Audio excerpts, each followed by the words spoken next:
Hey everyone, how's it going? Welcome back to another episode of Coffee Corner.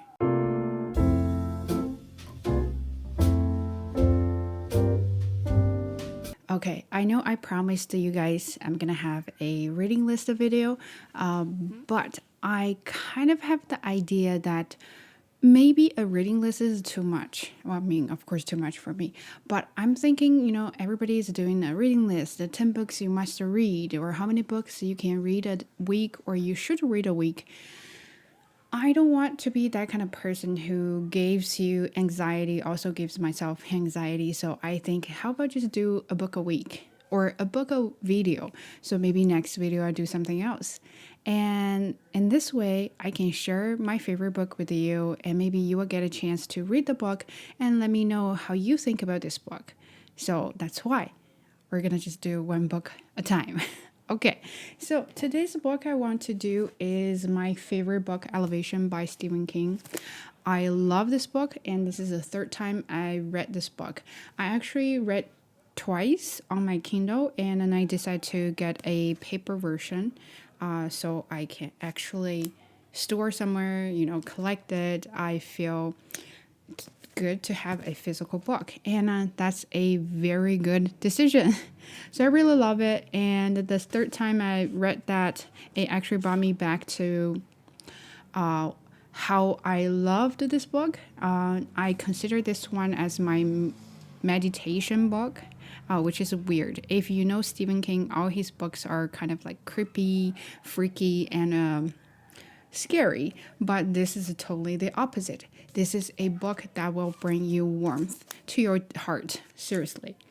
I love this book. First, let's talk about the language. Language is very simple, and as you can see, it's a very small book. Let's do a makeup vlog, makeup content creator style. It's very small and it's not thick. There are only 146 pages. So if you want to start something light, this is definitely a go-to one. Also, the language is very simple, and Stephen King definitely demonstrates the language. So how am I going to say that? So he shows that simple language doesn't mean it's not good. He shows that you can tell a good story with a simple language. If you understand that, good for you. That's how you should do it, and that's how other writers or authors should do it too. Why do you make books so difficult to read? So that's the first reason I really love it. It's very easy to pick up. A second reason is this book tells me who is the language master. His language is simple but very accurate. When you read some of the sentences, you would definitely go, oh my God, I know this. I can picture that.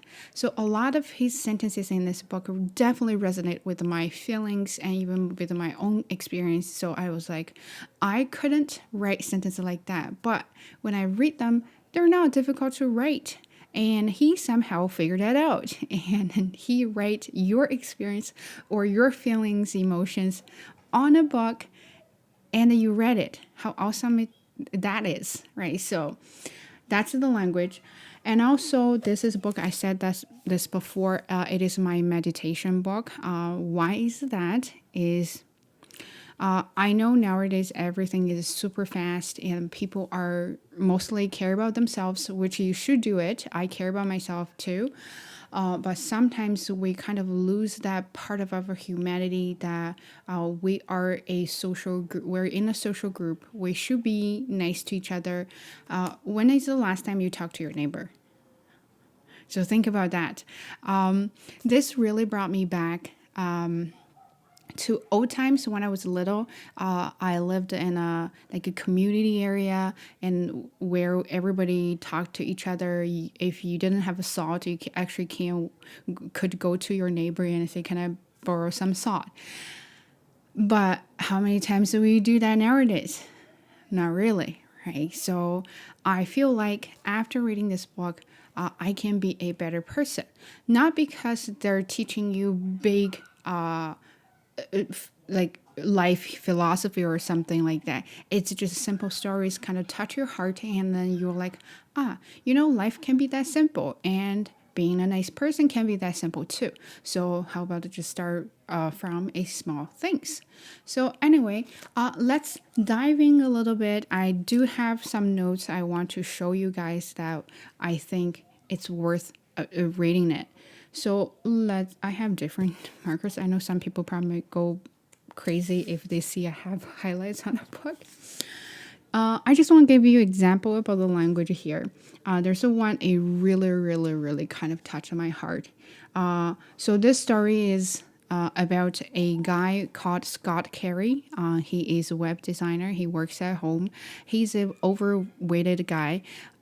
So he's been trying to lose weight for a while, but all of a sudden he discovered that he did not physically lose weight. So his physical dimension has never changed, but the number of his weight has dropped constantly. So he went to his friend, Dr. Bob Ellis, not that Bob. So he talked to Bob and saying that here's something wrong. If you weigh me, you will see that my weight number doesn't really match how I look. And then that's how they discovered that he constantly loses weight without changing the physical look. And that's a kind of a mystery. So that's how this story started. It started with a mystery weight loss. And then there's a very important couple in this story. They are Deirdre and Missy. So they're a lesbian couple. Not only they're a lesbian couple, they're a married lesbian couple. And they are living in a very conservative Republican area. So most of the people are very conservative about gay marriage. So of course, story starts from there, and there's some controversies there. And then, but this married lesbian couple, and they of course had frictions with other neighbors, and Scott Carey is one of them. But Scott has never wanted to have any argument or fight with them. It just happened. Their dogs, two boxers, their dogs always do their business on Scott's lawn. And so Scott wanted to let them know that it is okay if you let your dogs run off leash, but at least come back and pick up the poop, right? So anyway, so the story start that. And when he talked about the weight, and he said here, I was like, oh my God, I can't believe someone can write beautifully like that. So here he says, but maybe that wasn't true. You couldn't feel weight. Yes. When you were carrying too much, it made you plotty. But wasn't it like time, basically just a human construct? Hands on a clock, numbers on a bathroom scale weren't they only ways of trying to measure invisible forces that had visible effects? A feeble effort to crawl some greater reality beyond what mere humans thought of as reality. When I first read that, I was like, what? So if you think about what does time mean? What does number mean? When you step on your scale and you see your weight number, what does that even mean? Who defined that? Who says you weigh 55 kilograms? What does 55 kilograms mean? And you say now it's 2 o'clock in the morning. Who defined 2 o'clock in the morning? How am I supposed to know? Time is time, and then weight number is weight number. So that really, really kind of hit me hard, and I was like, wow, what a beautiful sentences here. So that's part of that. I want to feel sometimes when you read books, when you do assignments or other things, and you're trying to accomplish your goals, does number really count, or does number really matter to you? Why do you care about numbers, right? So who says numbers are very important? Why do you think that is important? How many numbers will get you how far? Why is that? Why does number have to do something with definition of your goals? Isn't that what you've achieved is yours? So that really made me think about this.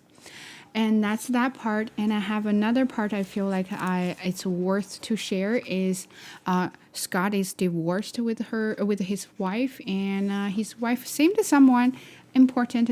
She always attend the meetings, and then every time when she came back from a meeting, and she would say, "The past is history, the future is mystery." I love it. It's a very simple, but I kind of like, hey, yeah, I kind of understand that, and it really reflects something. So I really, really love it. And I have another one I want to share here is if I can flip the page is so they had a fight. No, Scott kind of had a fight with Deirdre. She's very offensive. She's that kind of person that before you start talking about to her, and then she assumes you're gonna attack her, and the best way to protect herself, then she'll argue with you first. So, and here is a way how Stephen King described her partner. Her partner is totally the opposite kind of person. And I feel like sometimes I'm kind of that person too. So anyway, let's just hear this out and see what you think. She looked like she might leap down the steps and run away like a deer if he did. She was blonde, not as pretty as her partner, but with a sweet face and clear blue eyes. There was a fragility about her, something that made Scott think of his mother's decorative china plates. It was hard to imagine this woman in a restaurant kitchen moving from pot to pot and skillet to skillet through the steam, plating veggie dinners and bossing around the help while she did it. So I'm like, wow, what an impressive skill to describe someone. Because Missy is that kind of person who's shy, and when she talks to people, she always kind of have the flash on her face. And so for Scott, it was hard to believe that that kind of fragile woman will boss people around in the kitchen, because if you're executive chef in the kitchen, you really have to be tough so other people can follow your orders, right? I think some people are like that, so maybe we're not good at social skills, but we are good at our work. So we may be serious, we may be organized, we may be really bossy, but when it comes to a person, and especially when it comes to social life, we may be that kind of shy person that will never show our strength with other people. So that really hate me too. So I was like, I wish one day I could write something like that. And I have another one I want to share about how I felt about this book is when Scott was trying to defend for the lesbian couple, and of course he got into a fight with the other guy, and then the other guy was bad-mouthing and talked about something like, oh, they had an affair, and then he wants something from those lesbian couple.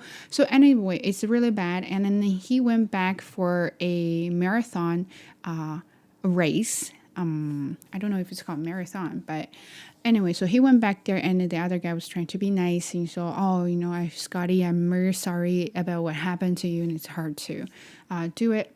And then so he went to a dinner with the doctor, and then what happened there is there, right? So the doctor was talking about, you shouldn't do that, and also talk about his weight, because one day his weight is gonna run out. So that's like your battery. Your battery is gonna run out. His weight is gonna run out. He's gonna hit zero, and then he's gonna flow away. So think about when you lose gravity and how you will feel in space. So that's how he's gonna feel by the end of the story. So he said he's very happy. He's not very worried about something. So here is some sentences. He says, okay, but he turned on his computer and slid 0 day back to March 15th. He was afraid. It would have been foolish not to be, but he was also curious. And something else. Happy? Was that it? Yes. Probably crazy, but definitely yes. Certainly he felt singled out somehow. Dr. Bob might think that it was crazy, but Scott thought it was sane. Why feel bad about what you couldn't change? Why not embrace it? And I got a little bit emotional when I read that sentence. Bad things happen to our life in our life, right? So at work, in our personal life, anywhere, everywhere.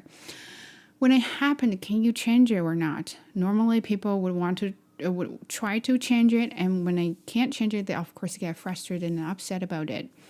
But sometimes, if you really think, if you can't change it, complaining won't take you too far and won't get you anywhere. So why not accept it and move on and maybe start a new life or maybe start a new project, maybe start a new relationship?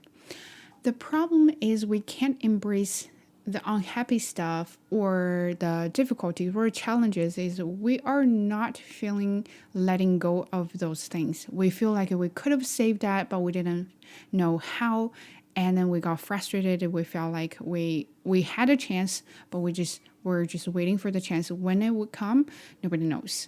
So that's how I felt about this. And letting go of things or worries or negative feelings is definitely not my strength. Of course, it's definitely not my forte. So when I read that, I feel like maybe I should learn to do it. I had this friend a long time ago, and he always complained about his job. It was 10 years ago. So he complained about life, complained about relationship, and complained about job, but he never changed. So did the complaint take him any far or anywhere? I don't think so, but he's always unhappy. So why not to embrace it? Why not to accept it and just move on? So that's when I read this sentence, I really felt like I need to write this sentence down and always remind myself when bad things happen, change it or move on. Otherwise, you're going to get stuck there and you won't feel happy for a long time until you can really get rid of it and start a new life. So that's the four parts I really felt inspired from this book. And I also have yellow stickers that I marked the sentences I really like. I think they're beautiful and I really want to share those sentences with you. And some part, of course, I have my own comments too.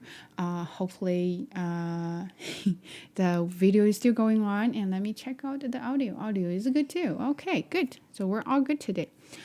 So here on Deirdre, he says, so this is the whole paragraph. He said, what? Wanted to get one up on me? If that was it, mission accomplished. From now on, Missy and I will do our running down in the park. There will be no need for you to report us to the local authorities. Thank you and good evening. She started to close the door. This is when Scott went to their house to tell them, hey, I snapped a picture of your dogs doing business in my front lawn. So I just want to tell you, maybe next time you can just carry a poop bag and pick it up. So not big deal. But of course, when he went to Deirdre, and Deirdre right away fired back, right? So because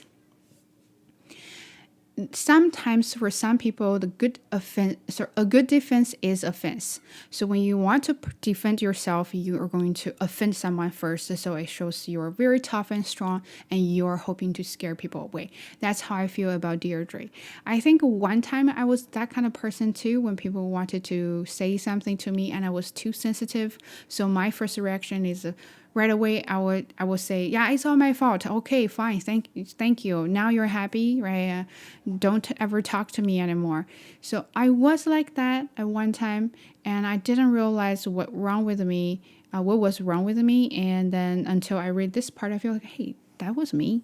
So I wrote down this note here is that's what people say best defense is offense. To protect themselves, they'll start to fire off arguments.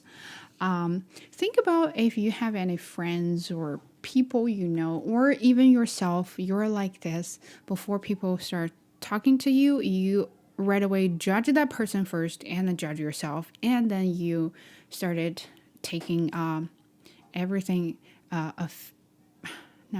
you started thinking about everything is very offensive. So you want to defend yourself by being offensive. So if you know what I mean. Okay, so that's some part I really want to share.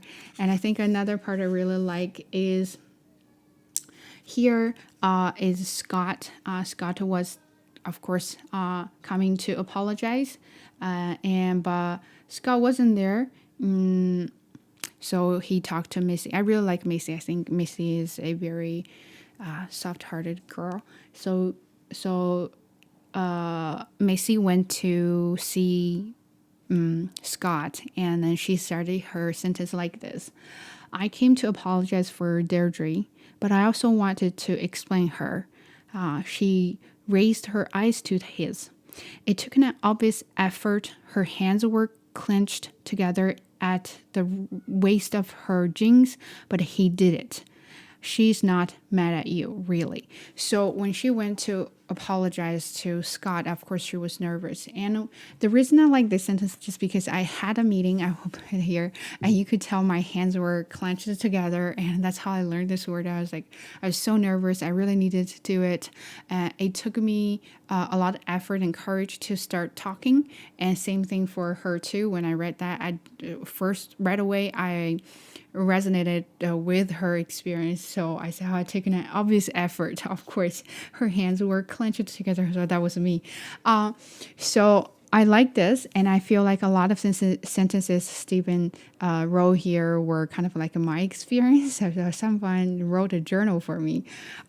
So I really like it. And another one I kind of made notes here is something I forgot. Okay, so right here, I'll read this sentence for you and then I'll explain. And it says, had he heard such remarks before and just filtered them out? The way he did with most overheard but unimportant, to him at least, the chatter. He didn't like to think so, but it was possible. Okay, so he knew there's something wrong with the people and neighbors, between neighbors and this lesbian couple, but he never cared until one day he went to the diner and I overheard people talking about something bad about this couple, and he felt angry because everything that guy said wasn't true. They didn't even know this couple. So you want to come here? No? Okay. So he started thinking maybe this happened a while ago, but he never paid attention because it wasn't important to him. So when I realized something, when I read this part. I feel like sometimes it's not like you're careless. It's just at that moment, it doesn't really concern you. So you kind of filter that thing out. And then you just keep moving and then do your own thing.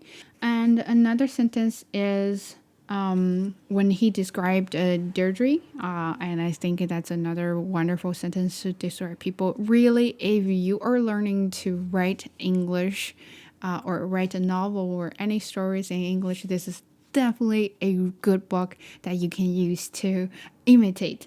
So what he wrote here is Deirdre Macomb was a proud woman with a high opinion of herself and a quick, much too quick, in Scott's opinion, to take offense. So sometimes you feel offended not because what other people say is true, is you are very proud of yourself and you definitely have a high opinion of yourself. And then when people say something you feel like it's not true, it's almost offensive to you, and then you would take it too quickly that you didn't even have a chance to digest and think maybe they didn't mean it, and then you will fire right back and then say, how dare you say that to me? And that's Deirdre. I used to be like that too. I think what I'm doing is right and what I'm doing is good.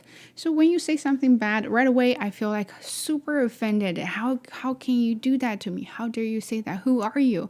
You're nobody. So I used to be like that, but then realize a lot of things is when you realize you're about your certain behaviors, you're gonna become like, oh, maybe I should change a little bit. So that's how I feel when I read this part. For a lot of people, I've seen that too. Is they really think highly of themselves, and then they can't take any negative opinions. Not because their negative opinions really are nasty or really hurt or really untrue. Sometimes it's just when the opinions is opposite to what you think about yourself, and then you take a quick reaction or too quick reaction, and that's when fight or argument happens, take place, I think. Okay, so that's that part. And then I have another one I thought that was funny to share, and here is when it comes to Dr. Bob. I can't really because Bob is right here, so I feel funny. Dr. Bob seated himself and shook out his napkin. He says, warm pats gently applied to the cheeks and brow. So, of course, Scott was like, I beg your pardon, I didn't know what you were saying. Treatment for frostbite. I believe you just took a cold blast directly to the face. This is super funny, and I think you can probably use that in your daily life too if some stories like that happen to you. So what happened is Scott was trying to make up for what he did wrong with Deirdre, so they went to her restaurant. Oh, by the way, they have a restaurant. So he went to the restaurant with the Dr. Bob, and they had a dinner there, and he was really trying hard to be nice to Deirdre. And of course, Deirdre was like, I don't care about you. I'm giving you a cold face. So Dr. Bob compared or described that cold words and cold behaviors as a frostbite. So, and then he didn't say that how she treated you is that way, so you should just let go. He just said how you should treat frostbite. So it's a medical procedure. And I thought that was funny to describe the story. So I really love this part. I could read this many times. Hopefully I can remember that and use that in my life. So anyway, and another part, probably the last part I want to mention about the language, I know I'm really talkative, is here. So remember what I said about Deirdre. She's very she's very offended. Okay, so every time when she wants to protect herself, she'll put a smile on. So it's like her armor, and that's her weapon, right? So you might see some people when they try to protect themselves, they just pretend they're someone else. That's what she did. So here she dropped her leg and looked at him. So they were in a race. Okay, and then Scott was trying to, of course, be nice to her. And then this is how Stephen King described her.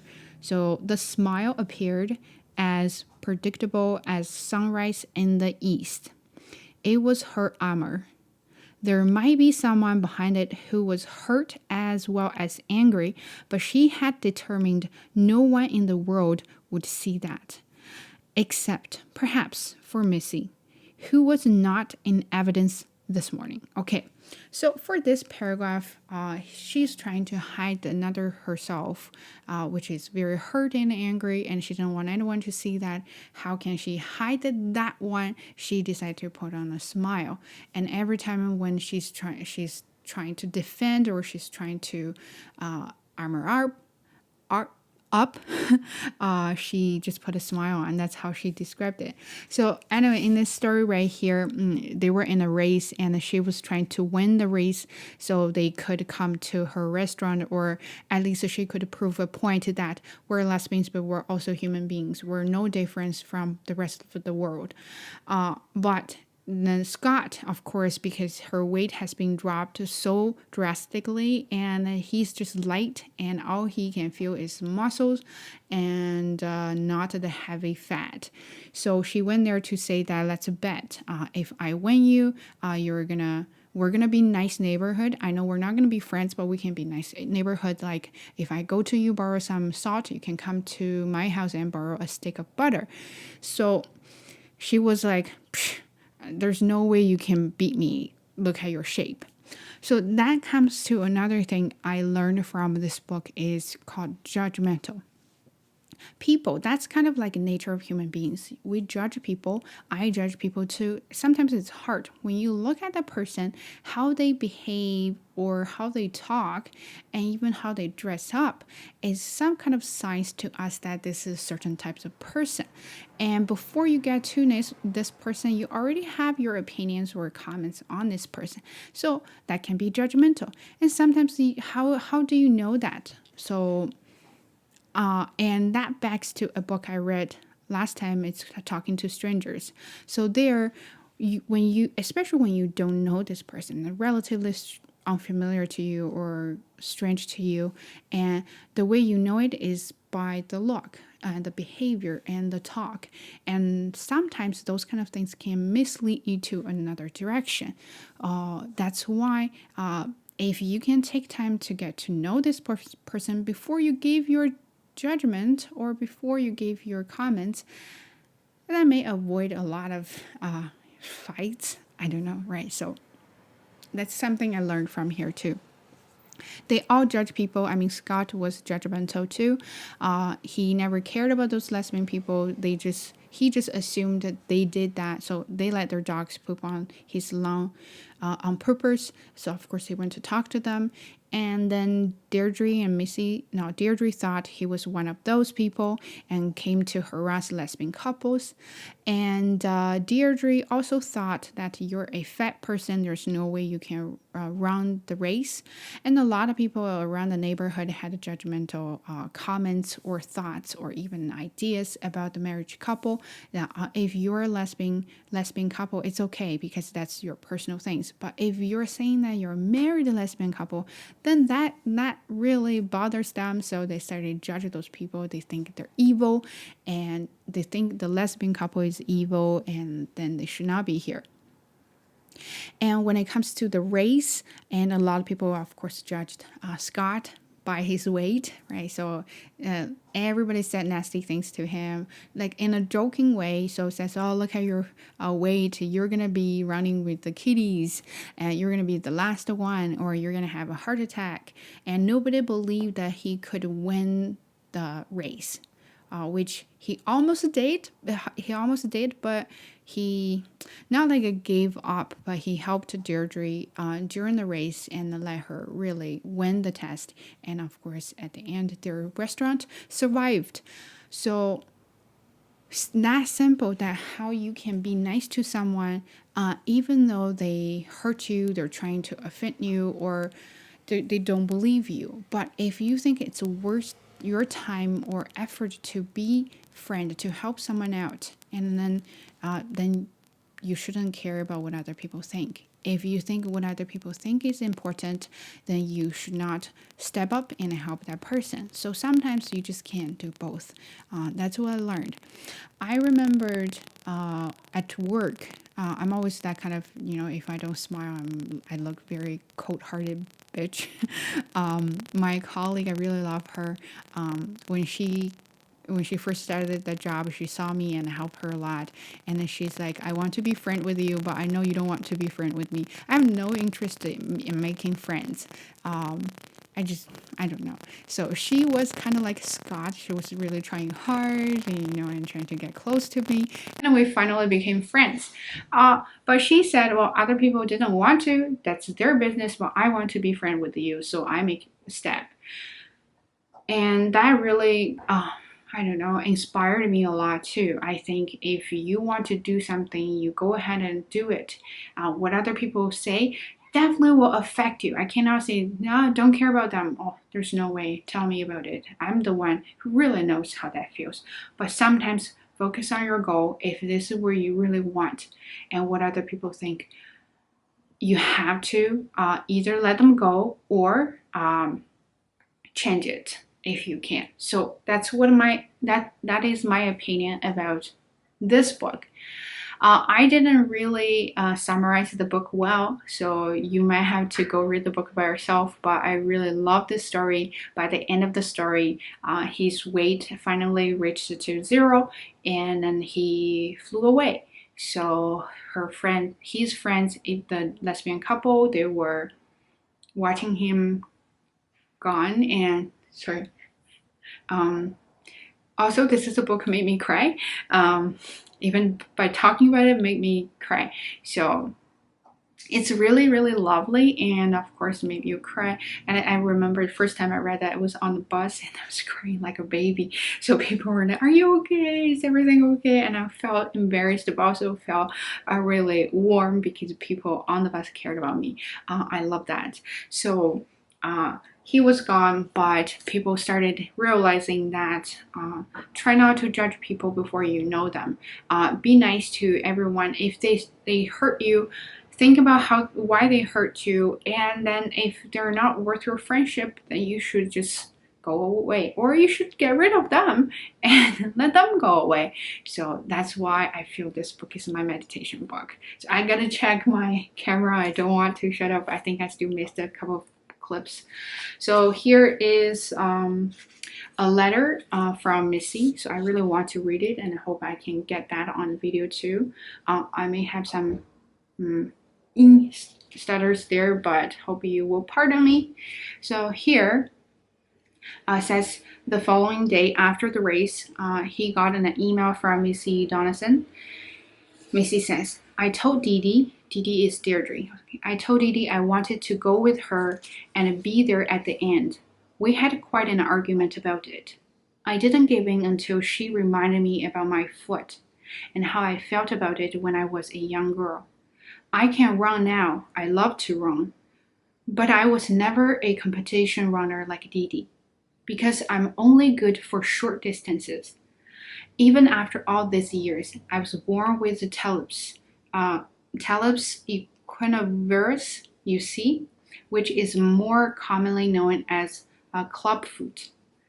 I had a surgery to correct it when I was 7 years old, but until then I walked with a cane, and it took me years afterward to learn to walk normally.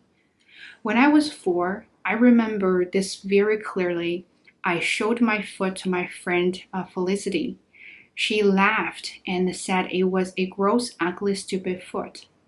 After that, I didn't let anyone look at it, except for my mother and the doctors. I didn't want people to laugh. Dee Dee says, that's how you feel about what's happening to you. She said, he wants you to remember him the way he was when he was normal, not bouncing around in his house and looking like a bad special effect from a 1950s sci-fi movie.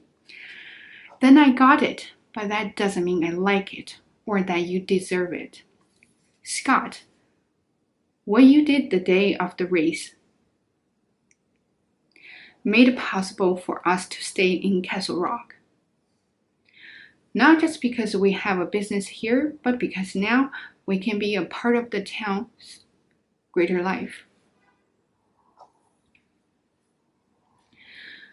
Dee Dee thinks she's going to be invited to join the JCs. She laughs and says it's silly, but I know that inside she doesn't think it's silly at all.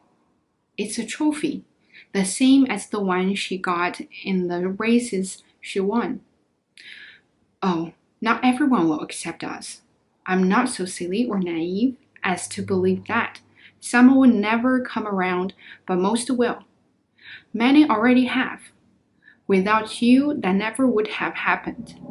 And without you, part of my beloved would always have remained closed off to the world. She won't tell you this, but I will. You knocked the chip off her shoulder. It was a big chip, and now she can walk straight again. She's always been a prickly pear, and I don't expect that to change. But she's open now. She sees more, bears more, can be more. You made that possible. You picked her up when she fell. She says there's a bond between you, a shared feeling, and that's why she has to be the one to help you at the end. Am I jealous? A little, but I think I understand. It was when you said you felt elevated. She's that way when she runs. It's why she runs. Please be brave, Scott, and please know I'm thinking of you. God bless. All my love, Missy. P.S. When we go to this bookstore, we'll always pet Bill. So Bill is Scott's cat. Sorry.